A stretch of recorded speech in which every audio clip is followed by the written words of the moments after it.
look back at the movies you watched as a kid and think, who approved this? That's because the 80s and the 90s movies had this magical ability. They could go from, sure, it's for children, but also, hey, let's throw in some death, some existential dread, horny goblins, capitalism, satire, divorce, trauma, and one unforgettable nightmare sequence after another. These are the movies that are, yes, technically marketed for kids, but were absolutely, undeniably way too adult. So pop that tape in. I got you. Let's go do this.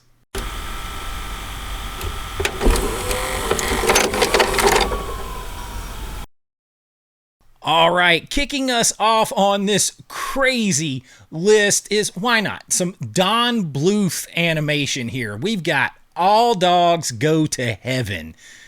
And that is not as sweet as it sounds. This one starts off, though, it starts off like a sweet cartoon. It does, about dogs. It's cute, all this. And then immediately it punches you right in your soul. The film follows Charlie, a German shepherd voiced by Burt Reynolds, who literally dies and goes to heaven and hell, and comes back to Earth for redemption. Well, he has a nightmare about going to... We see him get dragged into hell. Part of this was actually cut later and then put back in. I may have it for this video. We'll see.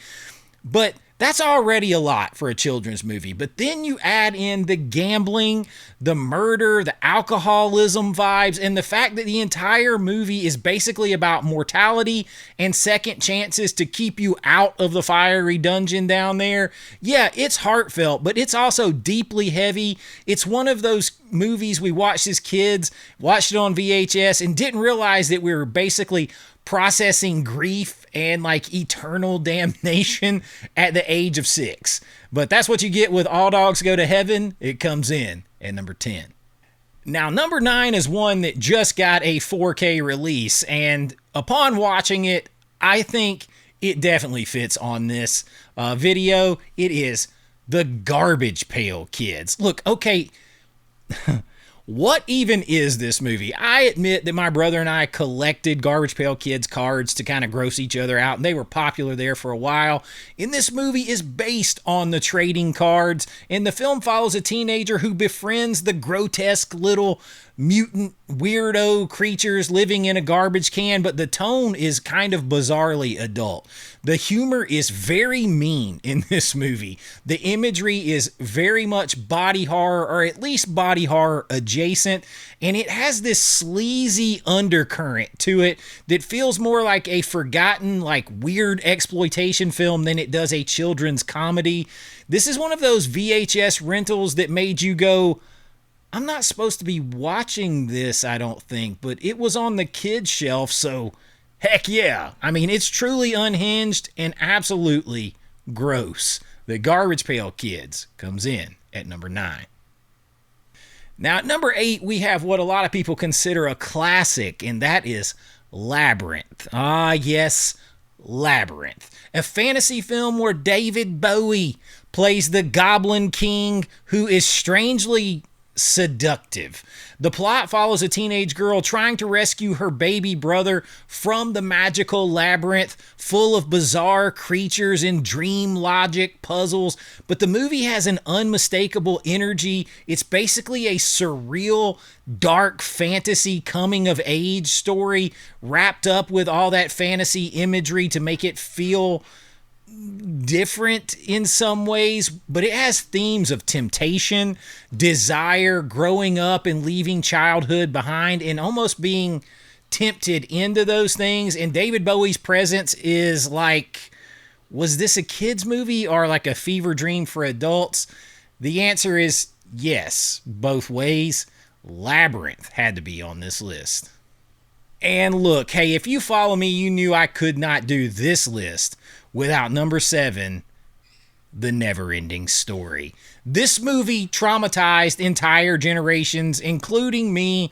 Listen, a young boy discovers a magical book. We all know that. Bastian, call my name! Because the dying world of Fantasia needs his help. And then comes the swamp of sadness and Artax. Listen, if you know, you know. I don't have to go into it. My wife's sitting over there and she'll yell at me if I continue to go into it. But beyond that, the whole film is about depression and loss and hopelessness and the nothing, a literal embodiment of not only the emptiness and despair that was there and that was coming, but almost prophetically, setting out what's going to happen in our future. This is not a light fantasy. This is existential crisis packaged up with a luck dragon for fun dressing. Way too adult, legendary, devastating. The NeverEnding Story comes in at number 7. And if we're doing a list like this, why not do a movie with the actual devil himself in it? I'm of course talking about Legend, and this one's like someone let a dark fantasy heavy metal album direct a children's fairy tale. I don't really know how to, Tom Cruise plays a hero trying to stop pure evil, the devil, the darkness, from destroying the world, and Tim Curry shows up as literal nightmare fuel, as the devil himself, horns, red, mean, teeth, all that. One of the greatest devil designs ever put to film, gave me nightmares forever. The visuals are gorgeous, but the tone is absolute darkness, seduction, corruption, nightmares, gothic horror, evil, eternal damnation. Again, there's like a theme here. This is the kind of movie that feels like it should come with some sort of warning, like may cause permanent nightmares or at least crazy vibes. Legend comes in at number 6. Now, number 5 on the list is one that you might not think of immediately, but I assure you that Indiana Jones and the Temple of Doom belongs on this list, because when you watch it, you think, how in the world was this rated PG? Well, it actually helped put an end to PG-RR ratings and helped bring about that PG-13 rating for something a little in the middle, as Indiana Jones goes into an underground cult in the jungle. We get human sacrifices, child slavery, spikes, bugs, a man having his heart ripped out of his chest with like an evil ritual. This is not a kid's adventure. It's straight up grown up jungle horror, screaming woman, the whole movie. This movie was so intense. Like I said, it was one of the few films that helped create the PG-13 rating. So yes, historically, this is one of the most important 2 adult kids movies ever made, fitting for Spielberg and Indiana Jones in the Temple of Doom. Now, number 4, we have maybe the most insane movie on this list, and I have to admit, most people hated it, but I kind of liked it. It is Howard the Duck. This movie's insane, and it's about an alien duck from another planet who ends up on Earth, and somehow it becomes a film filled with very adult jokes and very adult situations with some very weird sexual humor and an overall tone that feels like it was really written for nobody. I mean, we see Play Duck, instead of Playboy. We see those pictures in the magazines. There is a very uncomfortable and revealing scene with Leah Thompson and Howard the Duck. If you know, you know. And if you're watching it at that point in time, you're like, wait. Between Play Duck and this scene right here with her in her underwear, is this a family movie? Well, yeah, it was a PG comic book sci-fi film, but it also felt so uncomfortable to watch if you were a kid with an adult and vice versa. And only the way a mid-80s movies could, there's the only time period movies like that could exist. Howard the Duck is up here as a shining example of that. A true cult oddity. Howard the Duck comes in at number 4. Now, number 3 is another one you might not readily think of, but again, I promise you, Who Framed Roger Rabbit deserves to be this high on this list. It's one of the greatest films ever made. It's an incredible movie, but it is absolutely adult material all throughout this thing. It's basically Chinatown with cartoons is really what it is, because You have a detective noir story about murder and corruption and alcoholism and capitalism again and sexual tension. Jessica Rabbit, starring cartoon characters. Jessica Rabbit alone confused an entire generation, and the villain reveal is nightmare fuel. The dip with the shoe. Listen, kids saw this cartoon and saw it. Hey, look, there's Bugs Bunny and Mickey Mouse in the same thing. This is so cool. And maybe a lot of that went over their heads, but adults saw it, like I said, as Chinatown with slapstick and some crazy adult references. It's brilliant, but it definitely is not as innocent as you would think. Who Framed Roger Rabbit comes in at number 3. Now, number 2 is one that I just watched, and a lot of people actually watched this one around Christmas time. It's one of those Christmas adjacent films, if you want to look at it like that.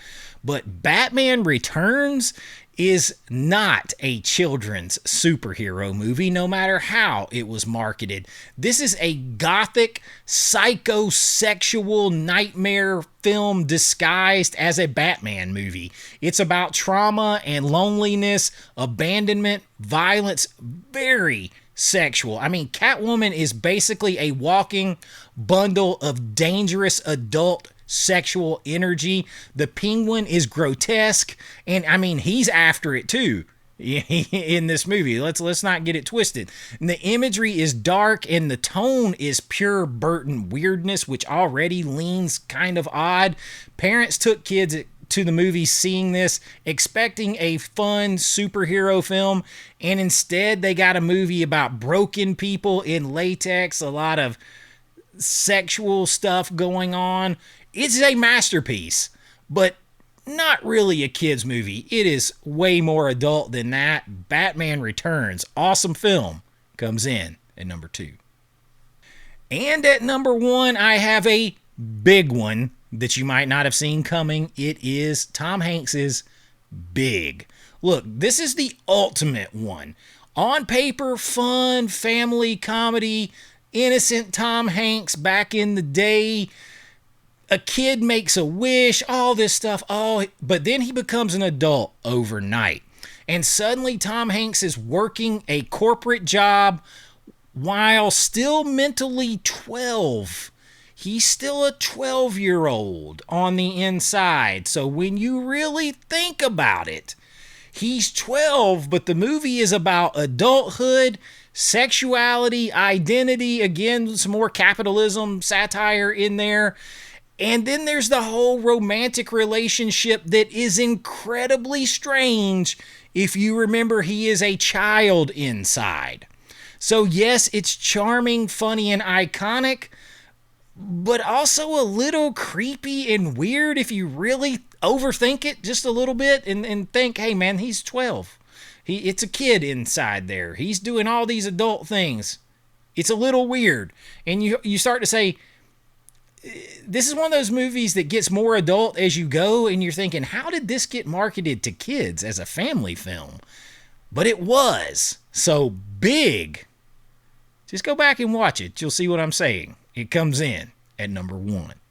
So yeah, the 80s and the 90s were a special time. My favorite time to have been alive. I mean, it was just so cool. I wish I could go back there. Wish I could take my kids back there and experience it. Studios were making kids movies that included death, horror, sexuality, existential dread, cult rituals, and trauma. Maybe that's why Gen X and the older millennials are tougher today than a lot of people that have come afterwards. I don't know. Somehow we just all watched them on VHS and TV like normal. So let me know which one of these would be on your list. Which one messed you up the most? Legend gave me nightmares for sure. Drop it in the comments. Let me know some others that could fit on this list, because nobody does childhood trauma like VHS era 80s and 90s movies. and I hope you enjoyed it. If you did, please like and subscribe. It really helps out the channel. If you'd like to help support what we're doing here a little bit more, you can join my Patreon. The link is in the description as always, and you'll get your name in lights on every single video. Behind the scenes looks at my filmmaking, special members only videos, physical media, 4K reviews, so much stuff over there. Just candid conversations, and everything comes back to help the channel, and I really do appreciate it. But until next time, be kind, rewind like always. It's Chase with AV Pop Culture, and I'll see you real soon. Bye-bye. I know.